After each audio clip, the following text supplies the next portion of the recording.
Today, we sit down with Ashwin Gulati, a seasoned entrepreneur, investor, and coach with nearly 3 decades in the startup trenches. Ashwin has helped launch and scale multiple ventures, known for his expertise in both the business mechanics and the human side of building something from nothing. We'll discuss his powerful new book, Soul Venture, a true life and death journey into the startup culture. Ashwin doesn't just talk business, he explores the internal battles, the mental health challenges, and the importance of timing, co-founder relationships, and building the right support system. He'll challenge conventional wisdom about passion, share hard-won insights on failures, and introduce his own concept of skrit, a blend of grit and scrappiness. As always, if you found value from this content, please like and subscribe. In today's business environment, optimizing your efficiency is critical. Many entrepreneurs find themselves spending major time on important yet time-consuming business operations tasks. This can drain the bandwidth needed for higher level work, leading to missed opportunities and increased stress.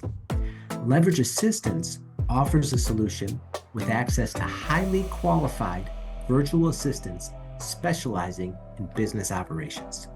They ensure their team members are well trained in the latest AI software and tools, so their time is utilized at the right level on harder, higher ROI tasks. These professionals can support key areas such as project management, data analysis, process optimization, and more, allowing you to focus on core business growth priorities.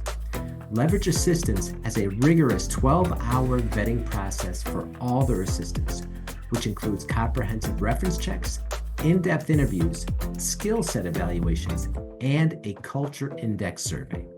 Support can be provided within 24 hours, or they can source to very specific skill sets and experiences. For a limited time, Leverage Assistance is extending a free 1-month trial to our listeners, so you can experience firsthand the benefits of dedicated business operations support. To find out how Leverage Assistance can increase your operational effectiveness and to take advantage of this exclusive trial, click the link below. All right, Ashwin Gulati, welcome to Beyond Fulfillment. Thank you. Thank you, Dave. Great to be here. Absolutely. We appreciate you taking the time. So Ashwin, we're here discussing your new book that you just released, and it's a business book. And of course, this show is all about business. But your book, for everyone, the book is called Soul Venture, a true life and death journey into the startup culture. And it's a very different business book and based mainly about things people don't talk about in terms of business and startups. So can you just give us a breakdown of what the book's about? Yeah, absolutely. So yeah, as I say in the book, it's not just a business book, right? It's a little bit more. And then I wrote this book over a course of a very long time. I would say close to 20 years, believe it or not. And I've been in the entrepreneurial trenches for almost three decades.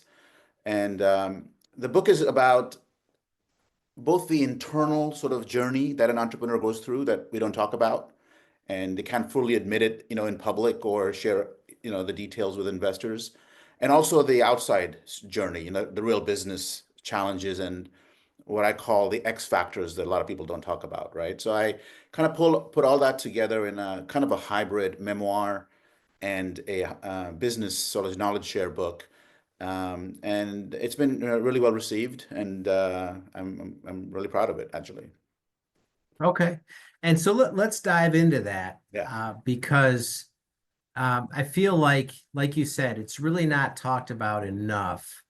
And I have heard, and even some guests on the show have recently have talked more so about the mental health aspect and depression and all these other things that are maybe at one point were taboo, but they're certainly talked about more now. But why don't we just dive into that? So the internal journey of a startup founder, how would you characterize that?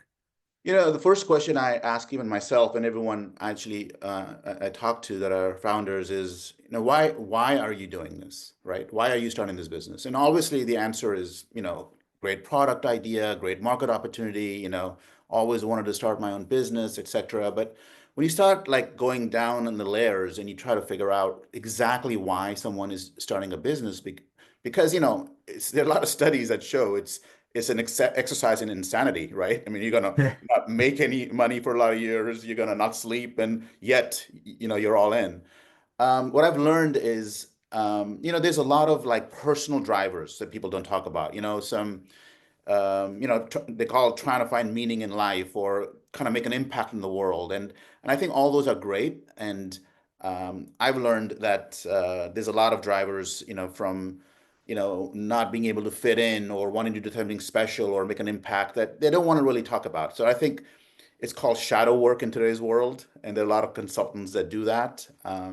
So the part of the book is about really looking inward and trying to figure out why you're doing it, and then go ahead and do it, but then surround yourself with the right people, not just business but personal, sort of core support team that can help you. And today, in Silicon Valley, everyone has an executive coach and, support and advisors. And in my view, that it's kind of like a glorified therapy sessions. And I think every founder should have a therapist and a coach and a nutritionist, next to them from the beginning, right?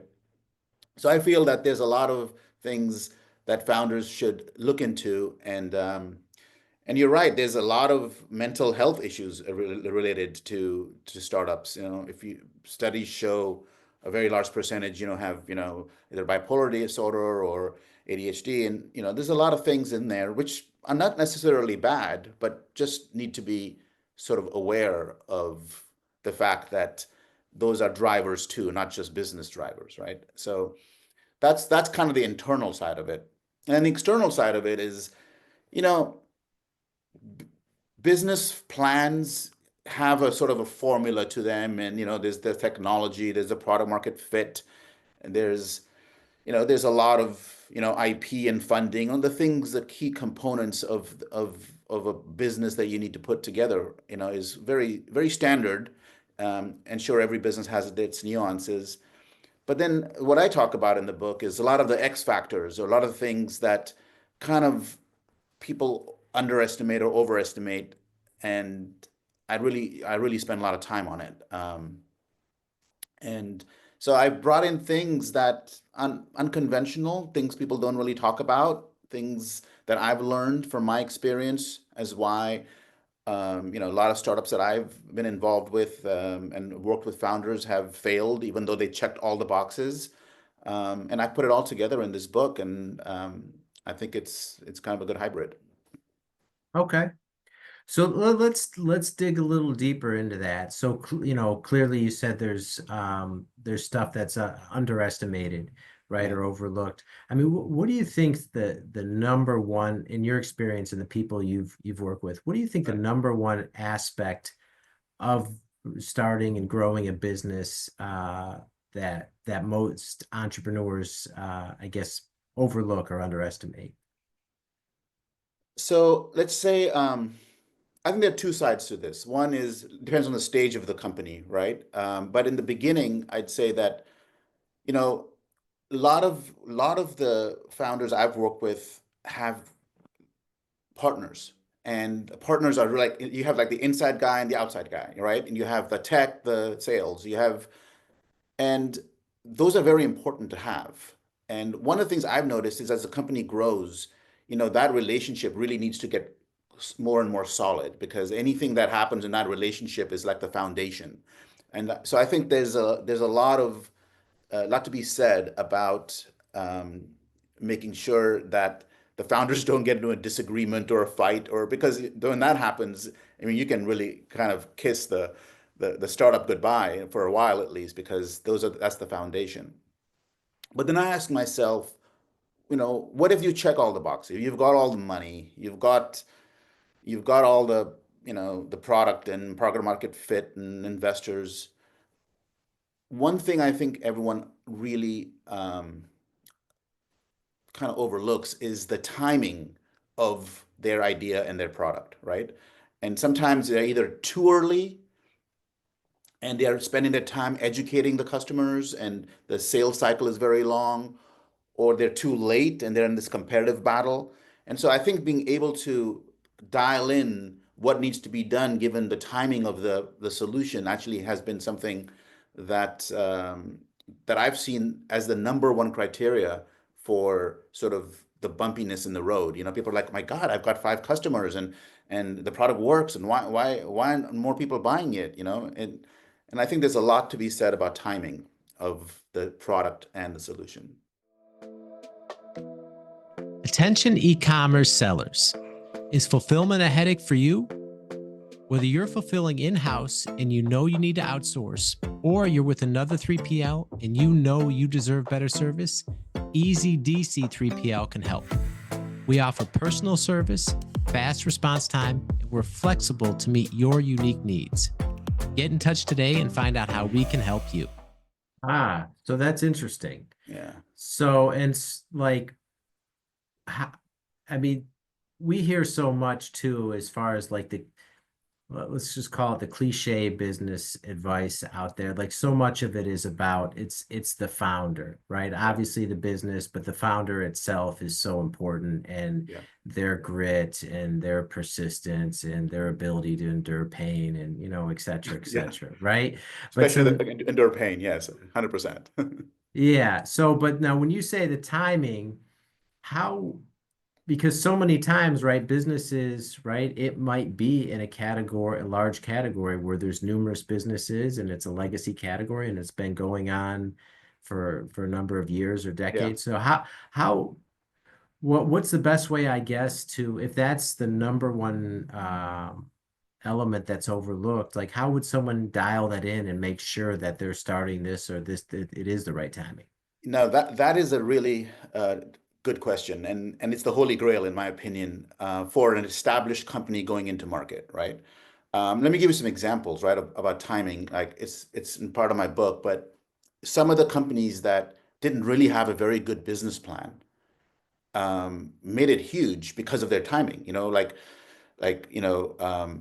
Uber or Airbnb, you know, I mean, their timing was perfect, 2008, you know, I mean, it was just like perfect timing. Yeah, and other companies back, you know, going back 10, 15 years, that had like the perfect product and, you know, hundreds of millions in funding, like Webvan and, you know, Pets.com, all those companies were just too late to the game, right? So the one way I think timing, it's hard to figure it out perfectly, but one way is, and this is not, my invention, but there's a thing called the 9X effect that I read about, and I talk about in my book. And it is that the customer and the entrepreneur, the founder, are like 9 times removed from reality. And here's what I mean by that. The founder believes genuinely and has like data points to say that their product or service is 3 times better than what the customer is currently doing. It saves them time, saves them money, and so forth. The customer, on the other hand, feels, but doesn't always share it, that, I don't really want to change things, or they're 3 times okay, 3 times more removed from the founder, that they're okay with their current solution, right? So that whole time of trying to close a deal that they think is going to take 3 months, the founders do, end up taking 6 and 9 months, and that turns into this big, huge runway battle, or how long can the company keep going before the sales come in, right? So one way of going about that is to really, really make sure that, I call it, nail it before you scale it, is, just make sure you have at least 10, 15 customers in different categories that you've been with for a while, and you've got the case studies and their references, and then go for it, right? And a lot of founders pulled the trigger very soon because they're excited about getting to market. And investors want them to. So that's kind of a tricky balance, in my opinion. Okay. Um, you also talked too about most people aren't prepared for what a startup will do to them. right? Right. Can you just talk more about that? You know, it's an all-consuming lifestyle, and it's very exhilarating. It's exciting. It's like you wake up in the morning and there's so much to do. You know, I think what it does to someone is that it's kind of it becomes an addiction, an adrenaline, and you're excited about, your company. But it really throws you off balance, right? You're spending long, long hours, sometimes, 15-hour days, and you end up working a lot in the company and not as much on the company.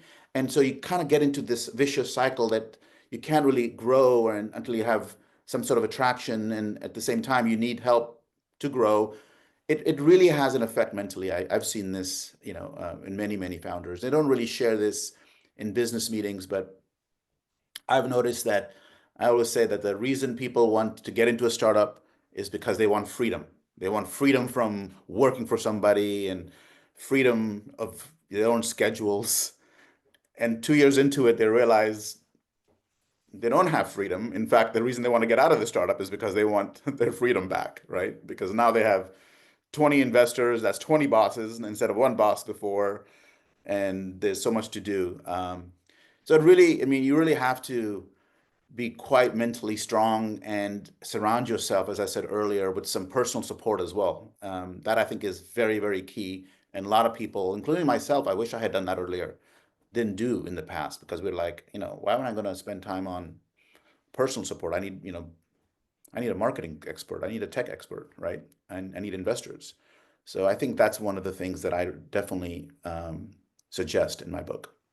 Now, why do you think that's not talked about and not even publicized as much in terms of this internal battle and this and I guess this I don't know how I'd call it, this vicious cycle of what it's really like to build a startup. I think it's getting more and more talked about now. I see it, even like investors, corporate investors advising on coaching and so forth. But the main reason is, as you pointed out earlier, which was, people want that go-getter, can take, do it all, no matter what, against all odds type of a person to lead a, a startup. And that's what they're looking for. And the I think the founders want to also show a really strong front. They want to, be the front person and strong, and they can take it. And I think that's kind of a sort of a, human way of just getting ahead in some many ways, right? And I think, but in the quiet moments, as I say, when you're doing the dishes, it hits you, right? When it's like, what am I doing, and how do I get help, right? And the most successful entrepreneurs I've worked with are the ones that have advisors that are actually not business advisors as much, more on the personal side to help them navigate sort of the day in, day out of, lifting a new venture like this. Hmm. Okay. Um, and so if someone, and you pointed out the stats, I think we were talking on it. Maybe you could just tell us what percentage of startups fail within 5 years? Well, there are a lot of stats out there, but and I focused a lot on tech and Silicon Valley and on some of the companies that are, you know, game changing. I mean, the stats out there are, over 97% will fail or will putter out in the first 5 years, right? And people want to be this unicorn, company one day. And I read recently that of all the startups, to be a unicorn, which is like $1 billion company, right? I think the number, and I just read this recently, was one in 10,000 or something like that. Has it's like 0.006% or something like that.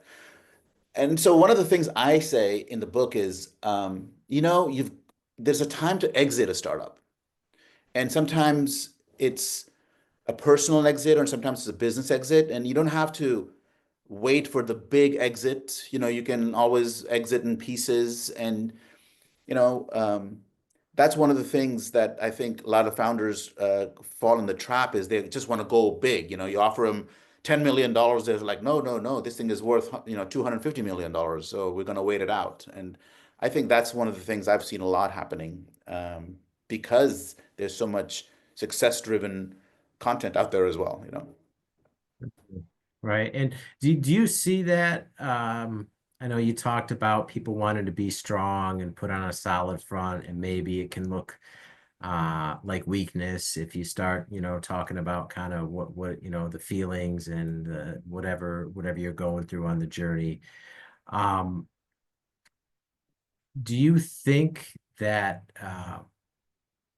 this, I guess, what would you say to someone too, right? Like you said, it can be an exercise in insanity, but someone, they've got a great idea, they believe in it, they're starting this company, and they're convinced that they're going to make it successful. What advice, if they're doing that this month in 2025, given, the current landscape out there, aside from what you've said already in terms of the support staff and all that, and the personal support, what advice would you give to somebody in terms of, Well, what? I mean, it depends on the type of business, right? So let's say that it's a product business.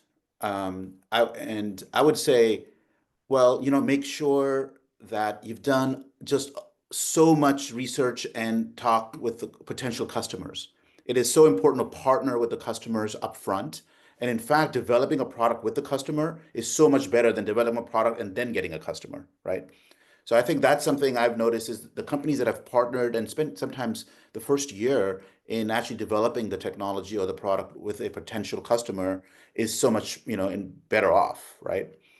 Secondly is, on the business side, you've gotta get help, right? On the finance side as well. You can't just put in all your money. I mean, sure, it's okay to do that, but try to get some support and don't try to cling on to 100% of the company.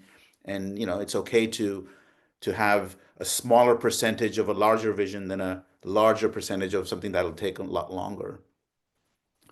Um, on a service business, it's also the same, right? It's kind of just make sure that before you go out and launch, your offerings, get a few projects. And I just think the funnel has sort of shifted in the world. It used to be like this, where the ideas come in, and now it's more, kind of flat. There's so much more going on that you want to spend a little bit more time before you pull the trigger into the market. That's like the number one thing I would tell the entrepreneurs today. And of course, on the personal side, it's overlooked. And if you have really thought through why you are doing this and how long you're willing to do it for, that's also a question to ask yourself.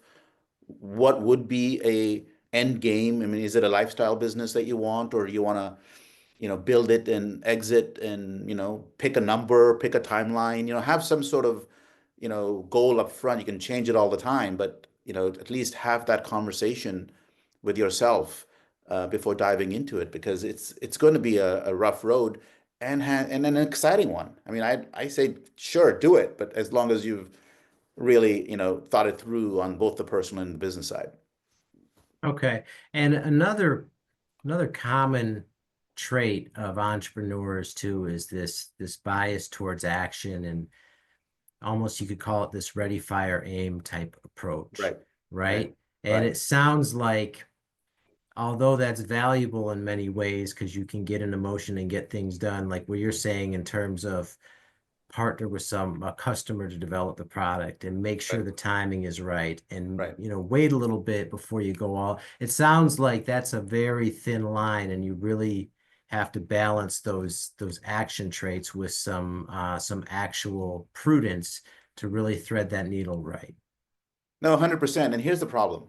Let's say that you're thinking that way and you have outside investors and they want you to move faster. They have, and maybe there's a business plan that said year one we're going to do this, year two we're going to do that. So there's always this push and pull going on for the founder to make a judgment call, right? Where maybe it's the right thing to go slower or faster, but you have external forces that are kind of pushing you in a different direction. And that's a very difficult position to be in, right? Because I've been in meetings where what are we doing here? I mean, we've got the product, we've got 5 customers. Why aren't we now just, building a sales team and going fast? And we're saying, well, I think, 5 customers is not enough. We should have 15. And there's a lot of push and pull happening there. And that's where the founder's acumen and ability to really thread that needle, as you say, comes in. And this is where the art is, right? This is where that nuance is of figuring out, at the speed, at which you move. I always use this analogy. It's like a race car. People think that, race cars move really fast, and it's true, but 50% of the time you're accelerating, but 50% of the time you're actually braking around the corners. So you have to know when to accelerate, when to brake, and it's that type of a mentality, I think, that founders need to have, and the ones that have it are very good at it. Okay. So now another concept you touched on in the book was the importance of skrit when hiring. Can Right. you expand on that topic and tell our audience what is skrit? Yeah, this is a word I coined a while back. And so, people say you got to have grit, and grit is the way to go. And it's true. And there's like a great book written on grit as well. And then I've noticed that you also have to be very scrappy in business, right? You have to be like, and the difference is, scrappy, you can do a lot with less. And grit is you really don't give up for long-term goals. And I've seen a lot of scrappy people and a lot of gritty people, but the ones that can do both at the same time, which is what I call skrit, really are successful because they're very much have perseverance for the long-term goal, but they will do it in a way, uh, it's like thinking big and acting small, and try to have that dollar stretch as far as possible. And investors love, scrappy and scritty, founders because they make sure that they're very prudent. So the skrit, in my mind, is really the combination of the two, of having grit and doing day to day in a very scrappy way, which I believe in the first year of a startup is extremely important, right? Yeah, absolutely. Absolutely. Okay, and another idea that you challenged in the book was a notion that was popularized by Steve Jobs, is that passion is the key to success. So can you just talk about why, your take on that subject? Yeah. I just read this article and it got a lot of publicity because it was titled Steve Jobs was wrong. And what I meant by that was, yeah, Steve Jobs was all about passion, and he would talk about the importance of it in new ventures. And I don't disagree with that. I'm not saying it's not important, but I feel like nowadays and there's so much talk about passion versus purpose versus calling and so forth. Passion is kind of like, in my mind, it has like a shelf life, and it's something that helps you get things started. But what really keeps you going um, is purpose. And I think the Japanese actually have, a good way of look. I think it's called ikigai. It's like they look at, passion's one piece of the puzzle, but the core of it is, what makes you wake up in the morning, and what makes you, you know, kind of wake up the next day and so forth. So I think I think there's you can't go into an investor meeting and talk about I have a calling, or you can, of course, but or moral obligation. But I hear the word passion almost like a prerequisite in every pitch deck I have seen and every presentation I've seen, right? And I kind of started losing interest a little bit because I feel that it's overused. It's kind of, I think it has to be a little bit much more of a deeper calling, and purpose. And if someone's been working on some hobby for 10, 20 years and then they decide to do that into a business, it's kind of like I feel like there's a little bit of a purpose driven to that, right? And a lot of people use passion a little too much and too often because I believe people want to hear it, and they feel that there's a little bit of a personal connection with the audience because it's something more deeper than just a business venture. So I think that there was a time when passion was great, but now it's gone, I think, to another level, given the amount of startups we have, on a daily basis. That deeper purpose, and that'll get you through the dark times, I think, and passion sometimes I feel has a shelf life. And so with this book, Soul Venture, what compelled you to write it, and what do you hope that readers take away from it? Yeah, this was a a hard decision for me to publish it in many ways because it's as you probably read it, which is it's very very personal. It's very revealing. I talk about things from my own personal experience. I was originally from India. I came to the US, and then, I tried to, you know, go on this startup success path for decades. And it's not like one day I woke up and I said, I got this idea for a book. It's kind of been in me for decades. I've been writing, essays for a long time, and I put it all together in this book in the last couple of years. And my goal was really to share both the internal and business side of the startup culture and kind of dive into the unspoken truths, as I call it, from the startup trenches, right? And both on the business side and the X factors, the human side. And I kind of laid it out there. And for me, it was kind of a risk in some ways because of how personal the book really is. I share about some really personal things in there. And I'm very happy. It's doing very well. It's a different business book. And to answer your second question, what I hope to get out of it, I never really thought of it that way. It was almost like I needed to get it out into the world. And I just hope that a wide range of people can read it. Um, it's been out for a couple of months now, and the feedback I'm getting is very, very positive. I've been in a lot of podcasts like yours, and I've written articles, and I feel like there's this conversation that's happening about the startup culture and how we can actually really continue on, but talk about the certain things that in the past we didn't fully talk about, right? Okay. Yeah, and that's certainly very noble as far as getting this conversation out there and bringing these topics, like you said, that have been taboo maybe in the past, and certainly are slowly but surely kind of getting out into the mainstream. Right, and what's been the best part of this whole experience releasing this book? I mean, things like this, right? I mean, these conversations. I've been, I've done a few speaking engagements in person as well, and I think the Q&A is very interesting, right? It's kind of like people now are digging into their own experiences, both as investors who have invested in companies and also as entrepreneurs that have done their own companies. And I've learned a couple of things. Right? First is a lot of people that felt that they could have or should have taken a different path, I felt better about it because they learned that the path they're on was fine. Maybe they didn't do a startup or they sold it too early or something like that.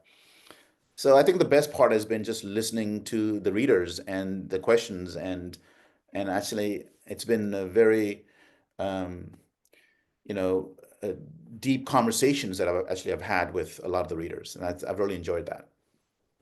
Okay. All right. And Ashwin, if people want to get the book or connect with you, find out more about the work you do, the coaching you do, and or just connect for any other reason, what's the best way that people can reach out to you? You can get the book online anywhere, but you can also go to my website for the book, which is soulventurebook.com, and that actually links to my website as well. I'm also on social media. LinkedIn is a very good source, and to connect with me on LinkedIn. I would love for people just to reach out if they have any questions, if they've read the book. I would love to hear.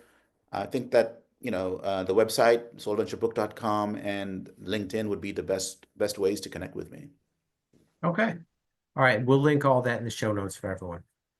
All right. Well, Ashwin, thank you so much for taking the time to be here, sharing all the concepts from this book and these other lessons from your journey with our audience. We greatly appreciate it. Thank you so much for having me on. All right. That's all the time we have for now. We will Okay, see you next appreciate time. it.